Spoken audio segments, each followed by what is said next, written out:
दोस्तों हम लियो hidden details के वीडियोस 3 पार्ट्स में लाएंगे। उसमें से ये वीडियो पार्ट 1 है। इस पार्ट में हम लियो की टाइमलाइन एलसीयू में कैसे फिट होती है वो देखेंगे। यानी इस वीडियो में एलसीयू के पास्ट, प्रेजेंट और सबसे इम्पोर्टेंट फ्यूचर के बारे में, यानी एलसीयू में लियो के बाद आने वाली फिल्म में कैथी 2 और विक्रम 2 में क्या क्या देखने मिल सकता है उसके बारे में भी बात करेंगे। और इसी पार्ट में हम लियो की बैक स्टोरी में कुछ लूप होल्स है जो एक्चुअली लूप होल्स नहीं है, वो लोकेश सर का एक मास्टर स्ट्रोक है जो शायद कैथी 2 में रिवील हो सकता है। सो दोस्तों थोड़ा सा वेट कीजिए, वीडियो के एंड तक सभी चीजें क्लियर हो जाएंगी।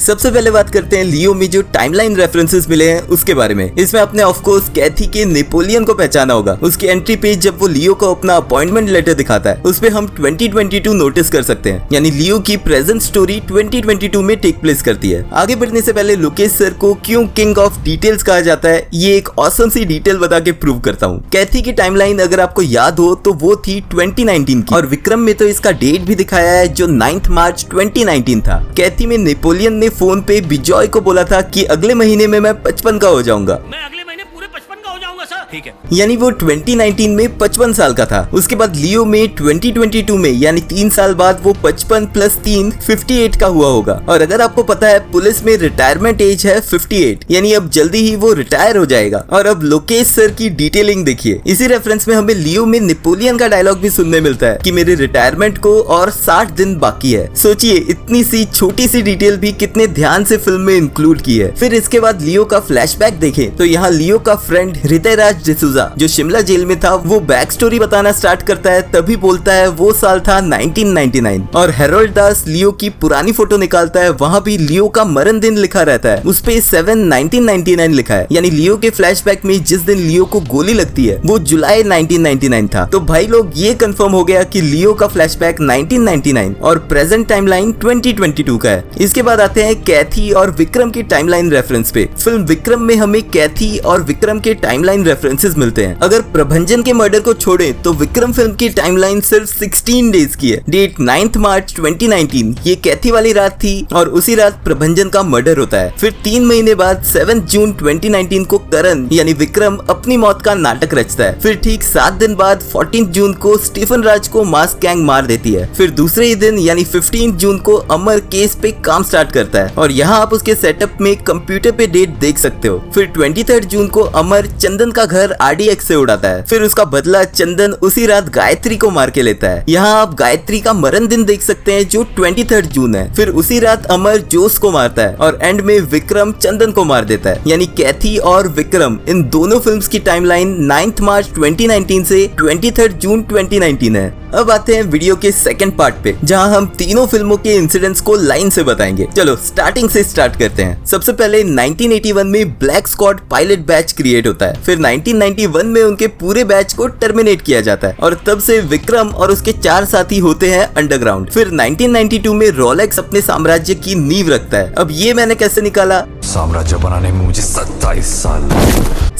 साल पहले यानी 2019 से 27 साल पहले यानी 1992 में रोलेक्स अपना ड्रग्स का बिजनेस स्टार्ट करता है। अब एग्जैक्ट टाइमलाइन तो पता नहीं, लेकिन इसी टाइम के आसपास आंध्र प्रदेश में दास एंड को कंपनी भी छोटे लेवल पे काम कर रही होती है। फिर 1999 तक दास एंड को का नेटवर्क बहुत बड़ा हो जाता है और तभी रोलेक्स भी बिजनेस में अपने पैर जमाने लगता है। और 1999 में ही लियो वाला कांड होता है। अंधविश्वास के चलते दास एंड को मिट्टी में मिल जाती है और आई थिंक यहाँ लियो का दोस्त हृदय राज डिसूजा लियो को बचाता है और यहाँ से लियो पार्थी बन के शिमला में एक नई जिंदगी स्टार्ट करता है। फिर 2009 में दिल्ली जेल जाता है। उसके पास्ट के बारे में हम आगे बात करेंगे। और फिर 10 साल बाद यानी 19 मार्च 2019 को दिल्ली जेल से छूटता है और कैथी में दिखाए हुए इवेंट्स टेक प्लेस करते हैं। कैथी वाली घटना के रात ही प्रभंजन का मर्डर होता है और वहाँ ट्रिची में दिल्ली ने किए हुए काम का क्रेडिट नेपोलियन को मिलता है। यानी वो गैटलिंग गन से नेपोलियन ने उन गुंडों को मारा ऐसे ऑफिशियल रिपोर्ट में बताया जाता है। फिर 3 महीने बाद 7 जून 2019 को करण यानी विक्रम अपनी मौत का नाटक रचता है। वहाँ से 23 जून 2019 तक चंदन की मौत के साथ विक्रम फिल्म खत्म होती है। फिर एक हफ्ते बाद यानी 30 जून 2019 में रोलेक्स वाली मीटिंग होती है और फिर 3 साल बाद यानी 2022 को लियो में प्रेजेंट वाली इवेंट्स टेक प्लेस करते हैं और यहाँ भी दास एंड को फिर एक बार खत्म कर लियो अपनी फैमिली लाइफ में लौट जाता है। लेकिन तभी उसे विक्रम का कॉल आता है और वो बोलता है केवल एक धतूरा फैक्ट्री को जलाने से सभी समस्याएं खत्म हो जाएंगी। ऐसे सोच रहे हो क्या पार्थिबन? ओह सॉरी लियो।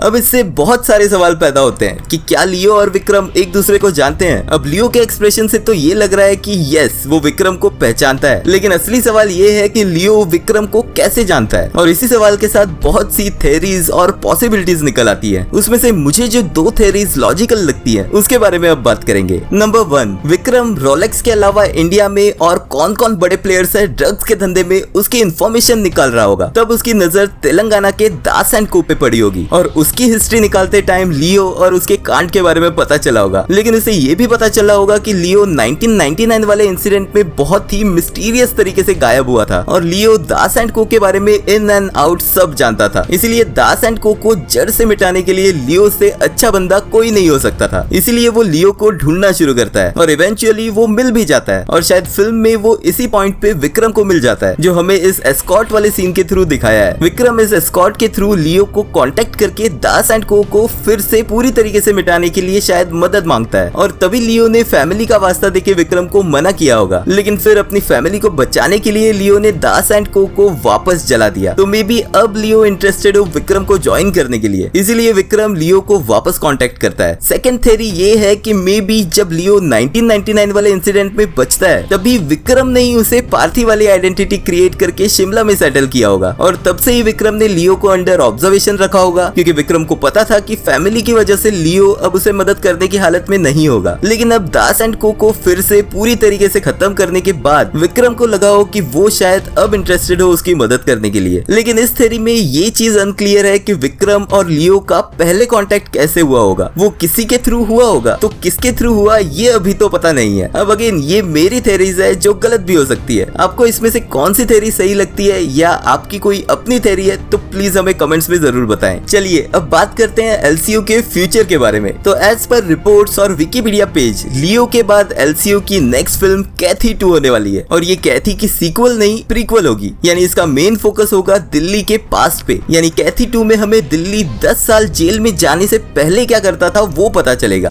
आप सिर्फ ये जानते हैं कि मैं 10 साल तक जेल में था, ये नहीं जानते कि उससे पहले मैं क्या करता था। यानी ये फिल्म 2009 के पहले की टाइमलाइन पे बेस्ड होगी। मे बी इसमें हमें रोलेक्स के बारे में, उसके स्कार्स के बारे में भी कुछ देखने मिल सकता है। फिर कैथी 2 के बाद विक्रम 2 आएगी जिसके बारे में लोकेश सर ने एक इंटरव्यू में बताया था कि ये फिल्म एमसीयू की एंड गेम जैसी होगी जिसमें सभी हीरोज यानी दिल्ली, विक्रम, लियो और अमर एक साथ लड़ेंगे एलसीयू के थैनोस यानी रोलेक्स के साथ। लेकिन क्या यहाँ रोलेक्स का दी एंड होगा जैसे एंड गेम में थैनोस का हुआ था और क्या इसी बीच कोई और एक बड़ा विलन इंट्रोड्यूस होगा? क्या लगता है आपको? और भी बहुत से सवाल है जिनका जवाब मैं ढूंढने की कोशिश कर रहा हूँ कि अगर लियो को फ्लैशबैक में गोली लगी थी, एक पीछे और एक आगे, लेकिन अगर आप अभी प्रेजेंट में लियो को देखोगे तो उसकी बॉडी पे एक भी बुलेट का मार्क नहीं है, दोनों जगह पे आगे और पीछे भी। तो क्या डिसूजा ने बताई हुई बैक स्टोरी सच थी? और यहाँ एंटनी अगर इविल कैरेक्टर है तो क्यों उसके पीछे हमें एंजल का सिंबल दिखाया है? और लियो अच्छा कैरेक्टर था तो उसके पीछे डेविल रिंग जैसा सिंबल है, ऐसा क्यों? यहाँ कोई और डायरेक्टर होता तो मैं समझ सकता था, लेकिन लोकेश सर ये बुलेट मार्क और ये गलत सिंबल पीछे दिखा के गलत फोरशैडोइंग कभी नहीं करेंगे। इसके बारे में आपका क्या ख्याल है? क्या लियो सच में एक हीरो है? क्या लियो की बैक स्टोरी की दाल में कुछ काला है या पूरी दाल ही काली है? अब मुझे ये लगता है कि डिसूजा की स्टोरी में जो लूप होल्स है वो एक्चुअली एक मास्टर स्ट्रोक है लोकेश सर का, और डिसूजा की स्टोरी पूरी तरह से सच नहीं थी, क्योंकि अगर ऐसा होता तो लियो की बॉडी पे बुलेट मार्क्स दिखते प्रेजेंट टाइम में भी, और जिस तरह से एंटनी को एज एंजल और लियो को एज डेविल फोरशैडो किया है। यहाँ शायद मुझे ये लोकेश सर ने जैसे फिल्म विक्रम में विक्रम के कैरेक्टर के बारे में हमें मिसलीड किया था, वैसे ही यहाँ भी लियो के कैरेक्टर के बारे में मिसलीड किया जा रहा है, और जो लियो हमें फिल्म में समझ आया था उससे कुछ अलग बंदा है। मान गए लोकेश सर, और ये रिवेलेशन हमें पक्का कैथी 2 में देखने मिलेगा, क्योंकि उसकी स्टोरी 2009 के पहले की है, जिसमें हमें दिल्ली के साथ साथ बहुत से कैरेक्टर्स के ओरिजिन्स का पता चलने वाला है, जिसमें लियो की असली बैक स्टोरी का भी पता चल सकता है। अब मैं आपसे जानना चाहता हूँ कि क्या लगता है आपको इस बारे में। कमेंट सेक्शन खुला है, आइए बात करते हैं। तो दोस्तों आज के वीडियो में बस इतना ही। आई होप ये वीडियो आपने एंजॉय किया होगा। अगर हाँ तो please like and share the video and subscribe to our channel. Thank you और मिलते हैं नेक्स्ट वीडियो में।